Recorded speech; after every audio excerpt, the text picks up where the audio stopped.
ప్రభునందు ప్రియులారా, బహుశా నీవు ఏ ఒక్కరి జ్ఞాపకంలోనూ లేవేమో. అందరూ నిన్ను మర్చిపోయారేమో. నీ కష్ట సమయాల్లో నీవు నిందలు పడుతున్నప్పుడు, అవమాన పరిస్థితులు గుండా వెళ్తున్నప్పుడు, లోకమంతా నిందిస్తున్నప్పుడు, రాళ్లతో నిన్ను కొట్టాలని ప్రతి ఒక్కరూ రాళ్ళు చేతు పట్టుకున్నప్పుడు బహుశా చాలామంది నిన్ను మర్చిపోయారేమో.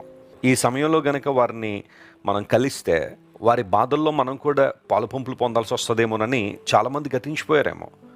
బహుశా నీ తోబుట్టువులే నిన్ను మర్చిపోయారేమో.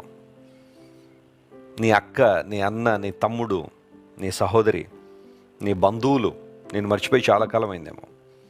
దూరదేశం వెళ్ళిపోయిన నీ భర్త నిన్ను మర్చిపోయి చాలా కాలం అయిందేమో. వెళ్ళినప్పుడు ప్రతిరోజు ఫోన్ చేసేవాడండి. ఇప్పుడు వారానికి ఒకటి, నెలకొకటి అయిపోయింది. ఇప్పుడు 3 నెలలు అయిపోయింది, 4 నెలలు అయిపోయినా కానీ నేను జ్ఞాపకం రావట్లేదు నా భర్తకు అని బాధపడే భార్యలు చాలామంది ఉన్నారు.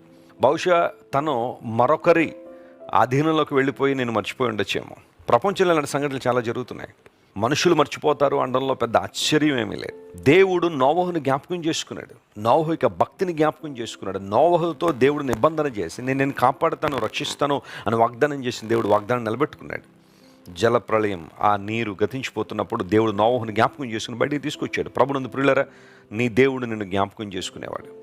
ఆయన తలంపుల్లో నువ్వు ఉన్నావు, ఆయన ఆలోచనలో నీవు ఉన్నావు. అది చాలా గొప్ప విషయం.